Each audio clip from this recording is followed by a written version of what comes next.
Fala pessoal, sejam bem-vindos aí a mais uma aula de física e vamos agora para a resolução do concurso da Escola de Aprendizes de Marinheiros do ano de 2020.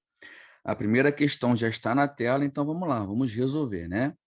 Ele fala o seguinte: um carro-tanque cujo volume é de 24 metros cúbicos transporta um certo gás, mantendo a temperatura constante de 20 graus Celsius. Olha a informação da questão. Ele diz que a temperatura ela é constante e vale 20 graus. Há uma pressão de 2 atm. Chegando ao seu destino, o gás foi transferido para um reservatório de 60 metros cúbicos, mantido a uma temperatura de 293 Kelvin.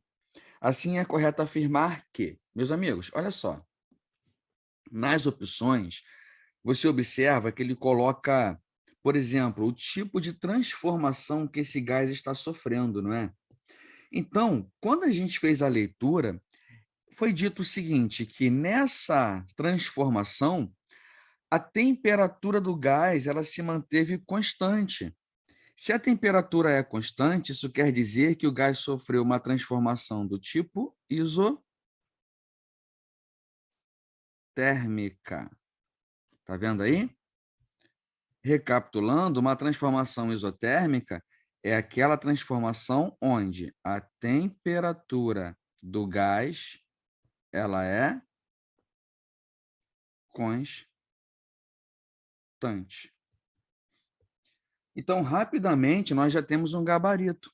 Gabarito letra A.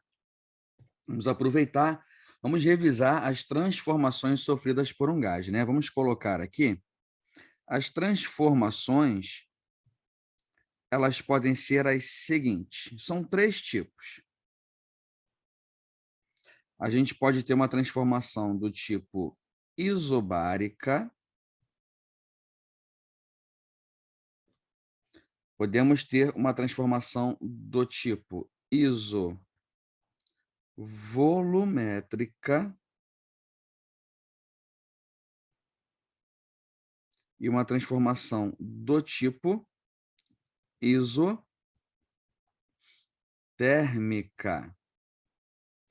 Então, professor, fala para mim o que é cada uma aí. Vou te falar, olha só.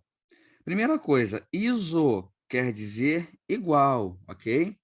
E bárica vem de bar ou bária, que é aí a unidade de pressão.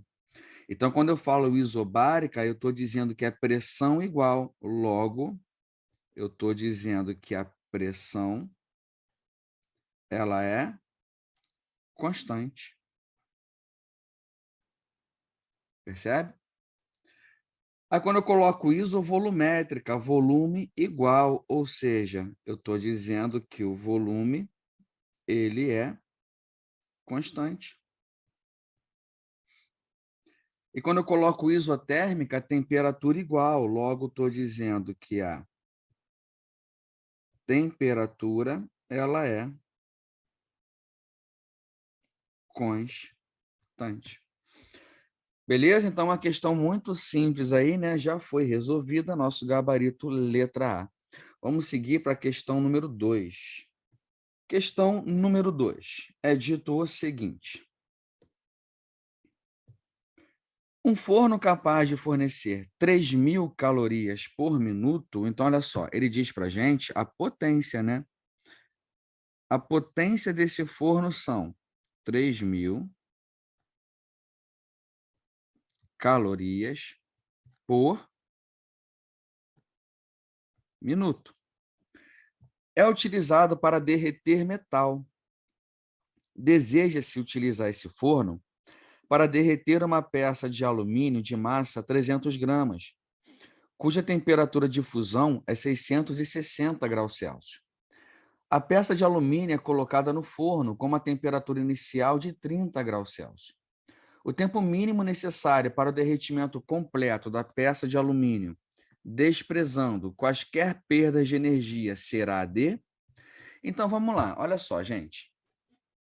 Ele quer saber quanto tempo vai levar para derreter a peça de alumínio.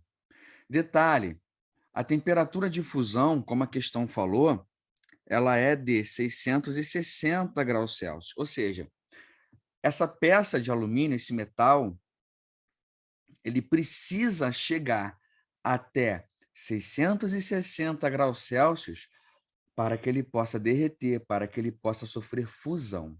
Tranquilo? Então, vamos lá. Inicialmente, o que a gente tem? Temos o metal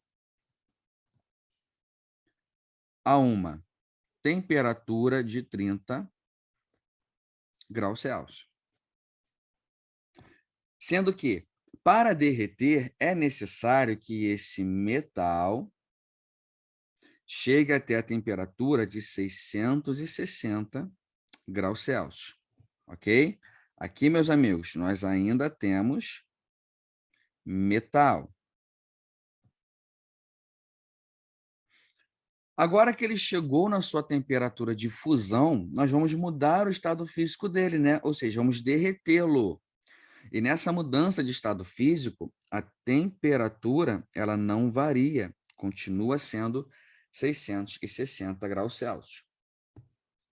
Tranquilo? Então, a gente observa que são aqui, olha só, 1, 2 processos. No primeiro processo, você percebe que houve uma variação na temperatura desse metal. Se a temperatura varia, a quantidade de calor é sensível, é o famoso Q macete. Já no segundo processo, você percebe que se a temperatura ficou constante, é porque houve uma mudança no estado físico, né?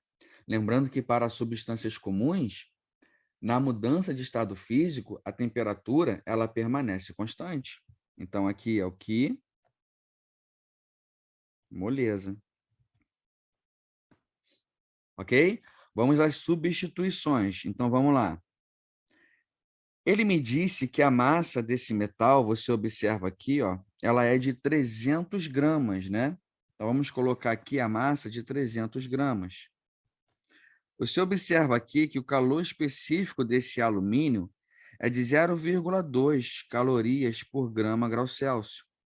E a temperatura varia de 30 até 660, logo a variação final menos inicial. Ok? Então, seguindo, a gente vai ter o 300 multiplicado pelo 0,2,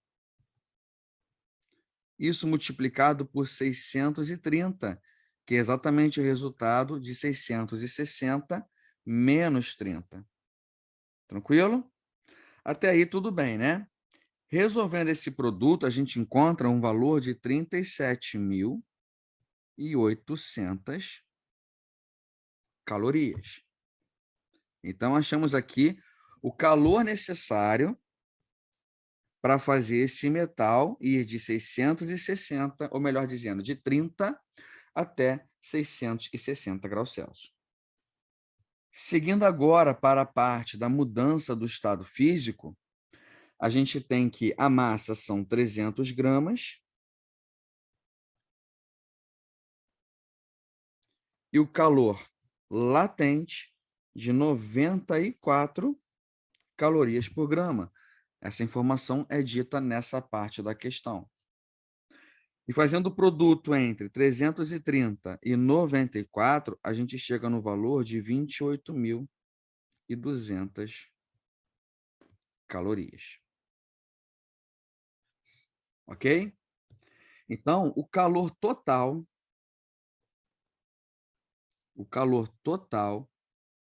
nesse processo será de 37.800 calorias mais 28.200 calorias.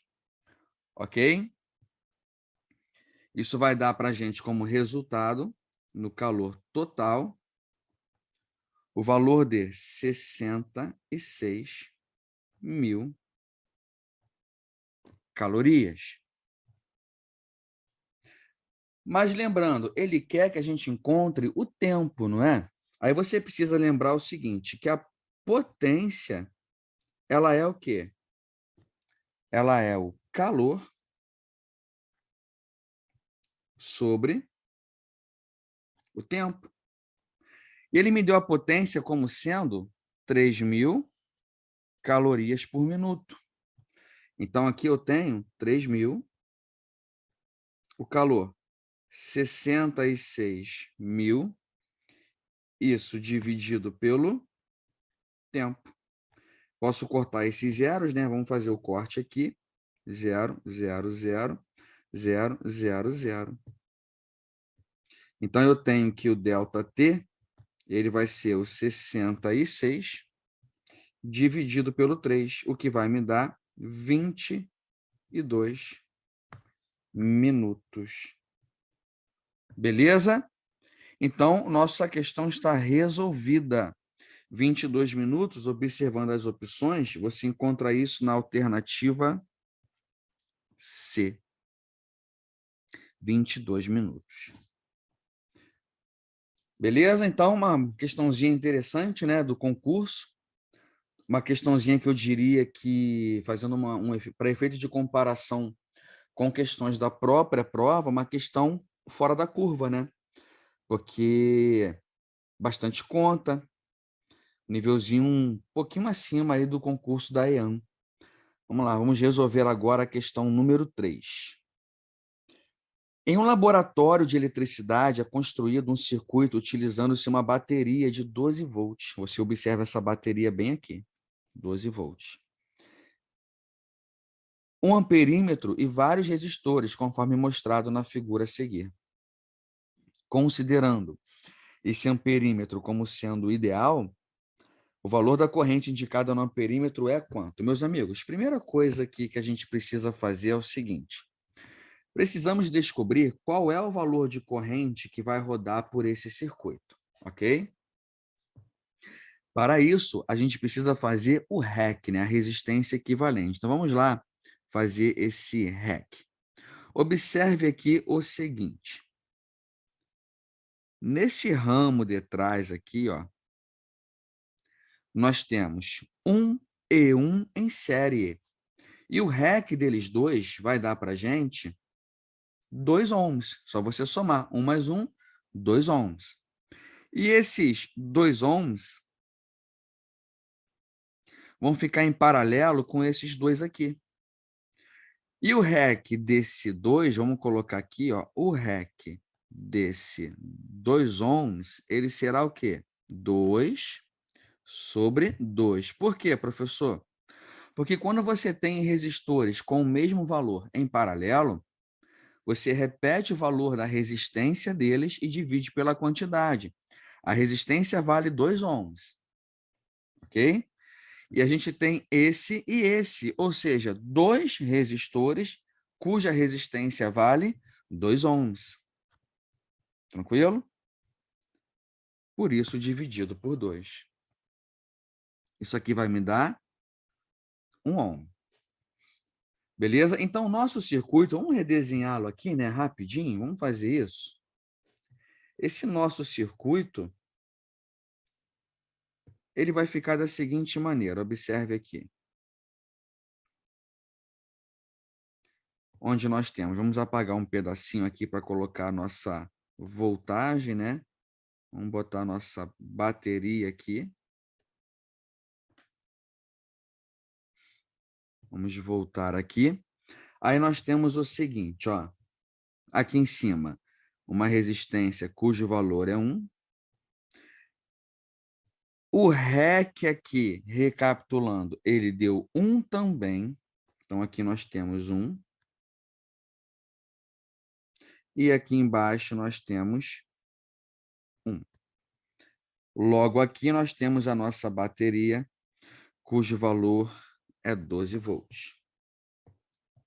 Show? Bom, agora você consegue perceber que esses resistores aqui, eles estão em série, não é? Se eles estão em série, então o REC é só você somar. Vamos puxar uma setinha para cá. Então, o nosso REC agora, ele vai ser 1 mais 1, mais 1. Isso vai dar um resultado de 3 ohms. Beleza? Feito isso, vamos aplicar a equação, né, da primeira lei de Ohm. Quem vê, ri. E encontrar a corrente que roda pelo circuito. Quando eu pego a DDP do circuito, ela vale 12. E o REC, ele vale 3. O 3 que multiplica, ele vem dividindo.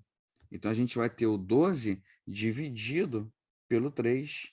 Isso vai dar como gabarito para a gente 4 amperes. Mas calma, ainda não terminamos. 4 amperes é o gabarito. Mas o gabarito da corrente total do circuito. O que a gente precisa agora fazer é caminhar com essa corrente pelo circuito. Então, olha só. A corrente vai subir, vai dar a volta e vai chegar aqui nesse nó. Quando ela chega nesse nó, ela vai dividir, ou seja, vai descer um valor para cá e um outro valor vai lá para trás. Percebe isso? Agora, como definir quais valores vão passar? Tanto por aqui quanto por aqui, de maneira muito simples.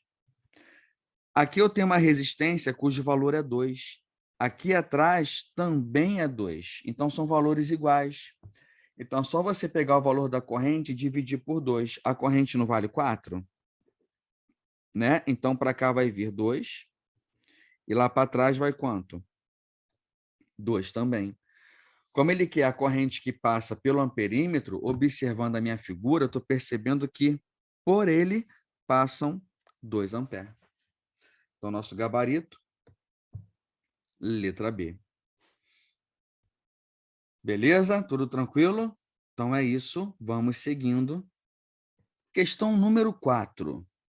Sonares são instrumentos geralmente utilizados por navios para detecção e localização de objetos no fundo do mar. Os sonares funcionam a partir da emissão de pulsos sonoros. Ultrassom, né? O famoso ultrassom. Que ao atingirem os obstáculos, refletem e retornam à fonte como um eco. Um navio analisa o fundo do mar utilizando um sonar com frequência próxima de 25.000 Hz. Sabendo que o fundo do mar está a uma profundidade de 120 metros e que o intervalo de tempo entre a emissão do pulso e a recepção de seu eco é de 0,16 segundos, o comprimento de onda dos pulsos emitidos pelo sonar é de quanto? Meus amigos, então vamos lá. Ele diz o seguinte para a gente, ó. Ele fala que o intervalo de tempo entre a emissão e a recepção do pulso, ou melhor, entre a emissão do pulso e a recepção de seu eco, é 0,16. Então, ó, emite, atinge o fundo do navio, ou melhor, atinge o fundo do mar e reflete, temos o eco. Esse tempo total, ele é de 0,16 segundos, ou seja, é 0,08 segundos para descer e 0,08 segundos para subir. Então, eu posso dizer que em um deslocamento de 120 metros, o tempo é de 0,08 segundos. 0,08 segundos. Com essa informação, eu consigo calcular a velocidade. A velocidade, ela é o deslocamento sobre o tempo. Ou seja, é 120 por 0,08. Se eu não me engano, isso dá 1.500, não é? Vamos conferir. 120 por 0,08 dá 1.500. 1.500 metros por segundo. Cheguei nesse valor de velocidade. Mas ele quer o comprimento de onda, lembrando que ele me deu a frequência. O que a gente faz? V é igual a lambda vezes F. Então, a gente tem que 1.500, isso é igual a lambda vezes 25.000.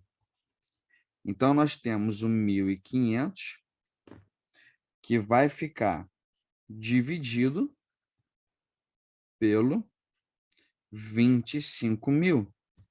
E essa divisão, se não me engano, vai dar 0,06 metros. Porém, as opções estão em centímetros, né? De metro para centímetro, multiplica por 100. Isso vai dar 6 centímetros. Pronto. Problema resolvido. Então, nosso gabarito aqui é a letra B. Beleza? Então, está aí mais uma questão resolvida. Questão número 5. A figura a seguir mostra um motor sendo usado para erguer uma caixa de massa 100 kg. Então, vamos lá. A massa dessa caixa, vamos colocar essa informação aqui, é uma massa de 100 kg, com auxílio de uma corda e uma polia, ambos de massa desprezível. Desconsiderando os efeitos da resistência do ar e sabendo que a potência mecânica do motor é de 1.000 watts, então a potência, vamos colocar aqui também, ela é de 1.000 watts. E que o deslocamento vertical da caixa é 8 metros, ou seja, essa caixa sobe uma altura de 8 metros. Determina o tempo que o motor leva para erguer a caixa e marque a opção correta. Bom, gente, então vamos lá. Ele quer que a gente calcule o tempo para levantar a caixa de uma altura de 8 metros. Bom, se ela vai atingir uma altura de 8 metros, então a energia acumulada por ela nessa altura é uma energia potencial gravitacional. Lembrando que potência é energia sobre tempo. Logo, a energia é mgh. Isso sobre o intervalo de tempo. Ok. A questão me deu que a massa vale 100, a gravidade vale 10 e a altura vale 8. Beleza? Isso sobre o tempo. Porém, a potência vale quanto? 1.000. Mas, pessoal, se você olhar aqui, ó, quanto que dá 100 vezes 10? Dá 1.000. Então, o tempo sobe multiplicando 1, que foi o que sobrou lá em cima, né? Então, nós temos que o ΔT é de 8 segundos. Então, está aqui. Problema resolvido. Nosso gabarito, alternativa C. Questão número 6. Em um parque de diversões, um carrinho de montanha-russa, conforme a figura abaixo, com massa 500 kg, então vamos lá. A massa desse carrinho, ela é de 500 kg, passa pelo ponto A a uma altura de 35 metros, com velocidade de 12 metros por segundo. Então, olha só. A velocidade no ponto A, ela é de 12 metros por segundo. Considerando que a energia mecânica se conserva, pode-se afirmar que a velocidade do carrinho ao passar pelo ponto B a uma altura de 18 metros será de quanto? Ele quer a velocidade do carrinho ao passar pelo ponto B. Meus amigos, observe o seguinte detalhe, olha só. Eu vou traçar uma reta para simplificar o nosso problema. Eu vou traçar essa reta aqui, ó. Por quê, professor? Você vai entender o que eu quero fazer. Essa parte de baixo, eu vou apagar ela. Olha aqui. Lembrando que ali a gente tinha 18 metros, né? E aqui agora a gente tem 35. Por que você está fazendo isso, professor? Porque eu vou simplificar a nossa conta. Olha só. O ponto B que ele fala na nossa questão é esse ponto aqui. Aqui é o ponto B e lá em cima o ponto A, como você está vendo. Sendo que essa altura aqui, você concorda que ela vai ser o 35? Eu vou chamar ela de Hzinho. Você concorda que esse Hzinho vai ser o 35 menos o 18? Não é? Então, se a gente tem esse valor, fica mais fácil a gente trabalhar, aqui vai dar 17, né? Pelo seguinte motivo. Eu não preciso mais trabalhar a altura do ponto B. Agora eu vou supor que o carrinho ele vai sair do ponto A, de uma altura Hzinho, até o ponto B. Então, ao conservar a energia, como ela é constante, né, vou colocar que a energia mecânica no ponto A ela é igual à energia mecânica no ponto B.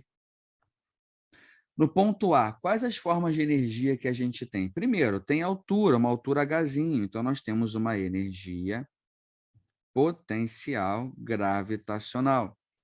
E tem velocidade, então nós temos uma energia cinética, mv² sobre 2. Já lá no ponto B não tem mais altura, então fica menor. Lá só tem mv² sobre 2. Exatamente onde aparece a velocidade que ele quer que a gente encontre. Corta a massa. Aí teremos o seguinte. Esse 2 eu vou multiplicar aqui, ó, pelo GH. Porque quando eu multiplico 2 pelo GH, eu divido o mesmo GH por 2. Então, eu posso cortar o 2 de todas as frações. Ficaria assim, ó. 2GH sobre 2 mais VA² sobre 2. Isso é igual a VB² sobre 2. Aí eu posso cortar o 2, olha só. Viu? Aí nós temos 2 que multiplica 10, que multiplica 17. Mais o VA, que vale 12. Esse 12 do VA fica ao quadrado. Isso é igual a VB². Então, VB² é...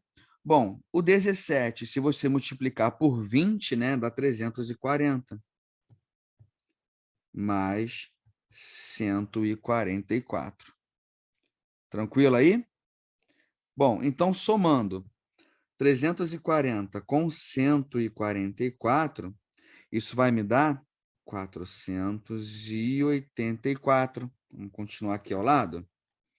Vou tirar a raiz quadrada de 484. E isso vai me dar como resposta 22 metros por segundo. Pronto, então a questãozinha está resolvida. Beleza? Vamos buscar o nosso gabarito, é a letra D. 22 metros por segundo é o nosso gabarito. Questão número 7. Diante de um espelho esférico côncavo, em seu eixo principal é colocado e fixado perpendicularmente um objeto luminoso, conforme figura abaixo. A respeito da imagem formada desse objeto, é correto afirmar o quê? Letra A. É sempre virtual, independente da distância que o objeto for colocado em relação ao espelho? Falso. Por quê, professor? Pelo seguinte. A letra A se refere ao que a gente chama de espelho convexo. Essa afirmação ela é válida somente para o espelho convexo, né? Porque no espelho convexo a imagem é sempre virtual, direita e menor, independente da distância que o objeto for colocado em relação ao espelho. Letra B. Será virtual e invertida se o objeto for colocado a uma distância maior que o centro de curvatura do espelho. Falso. Por quê, professor? Pelo seguinte, primeiro, Toda imagem virtual é direita. Então, aqui, ó, já está errado. Não pode ser invertida, para começar. Segundo, se o objeto for colocado a uma distância maior que o centro de curvatura do espelho, a imagem ela vai ser do seguinte tipo. Eu vou colocar aqui para você. Teremos uma imagem que é real, invertida, e por ser colocada numa distância maior que o centro de curvatura, a imagem vai ser menor. E ela também fica localizada entre o centro de curvatura e o foco desse espelho. Então, a letra A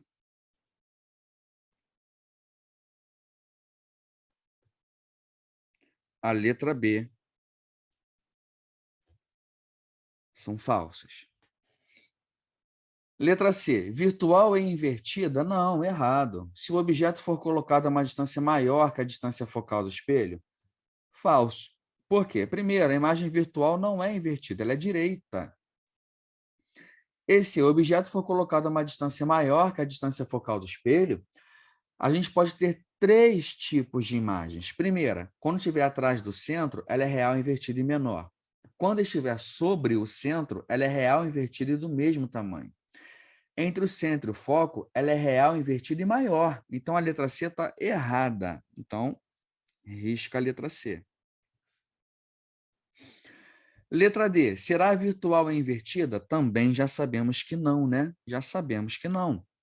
Se o objeto for colocado a uma distância menor que a distância focal do espelho, gente, no espelho côncavo, se o objeto for colocado numa distância menor que a distância focal, a imagem vai ser virtual, direita e maior. A letra D é falsa. Vamos à leitura da letra E.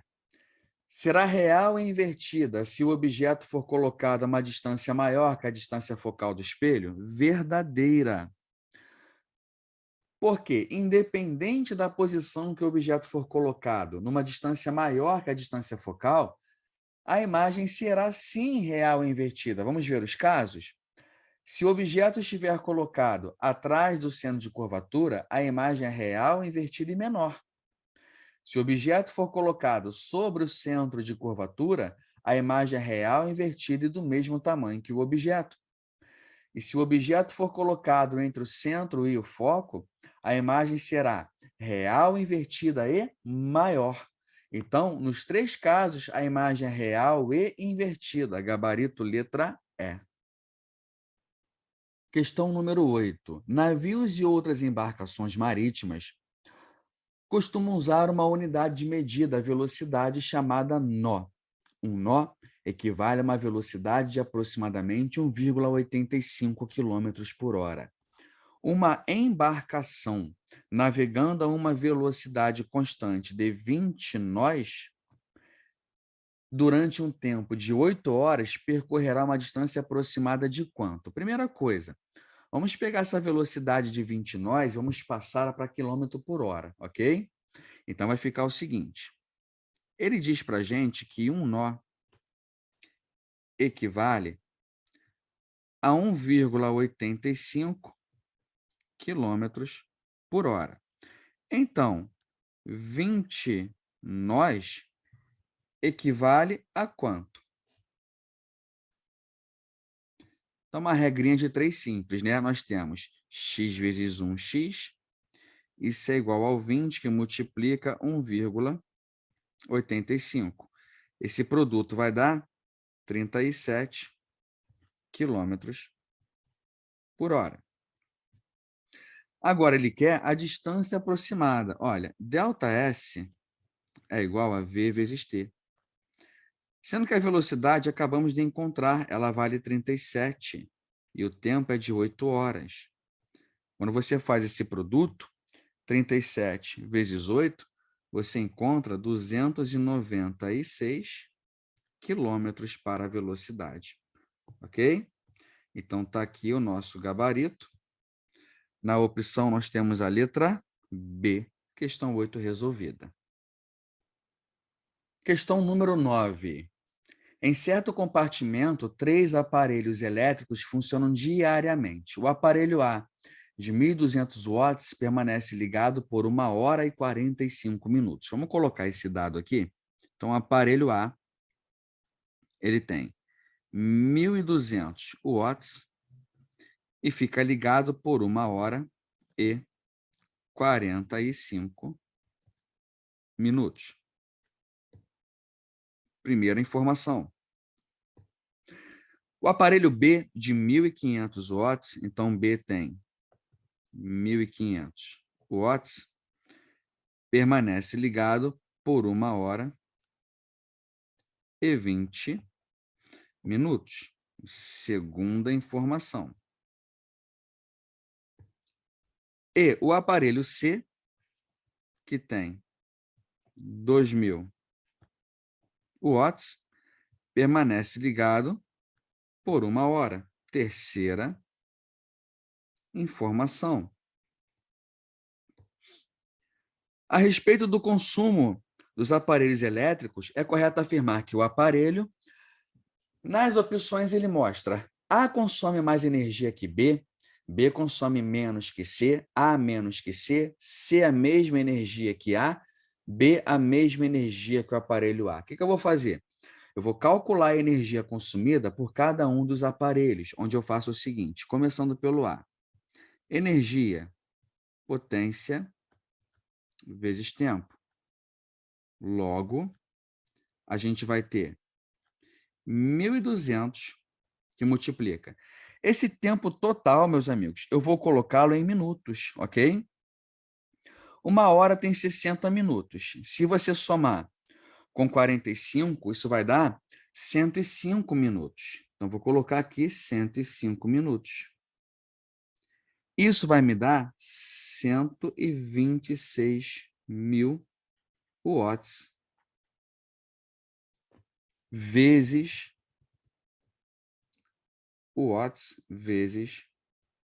minuto. 126.000. Agora, vou calcular para o B. Mesma linha de raciocínio. Potência vezes o tempo. Onde a potência vale 1.500. 1 hora e 20 minutos, isso são 80 minutos, não é verdade? 80 minutos. Se você multiplicar 1.500 por 80, você vai chegar em 120.000 watts minuto. E agora, para o C, mesma coisa, potência vezes tempo, onde a potência é 2.000 e ali, ó, 1 hora 60 minutos. Isso vai dar 120.000 watts minuto. Beleza até o momento? Tranquilo? Agora nós vamos lá para as alternativas. Letra A fala assim: A consome mais energia que o aparelho B? Olha, o A consome 126.000. O B consome 120.000. Então, A consome mais que B? Sim, tá certo. Então, já é o nosso gabarito. Mas vamos avaliar os outros. Letra B.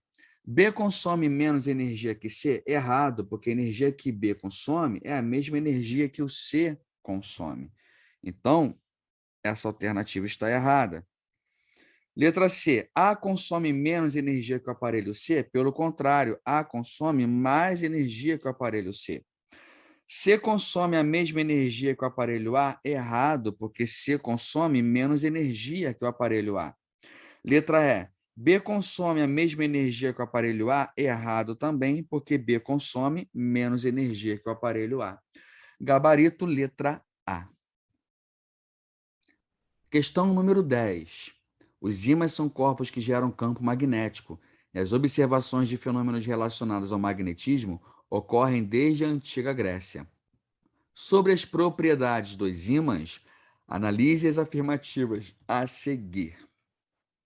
Vamos lá. Primeira afirmativa, ela trata do seguinte: quando há dois ímãs É correto afirmar que seus polos magnéticos de mesmo nome, norte-norte, ou sul e sul, se repelem? Então, gente, isso é verdadeiro, tá? Isso é verdadeiro. Quando tem norte com norte, vamos colocar aqui, né? Norte com norte, a gente tem uma repulsão. Sul com sul, também uma repulsão. Já norte com sul,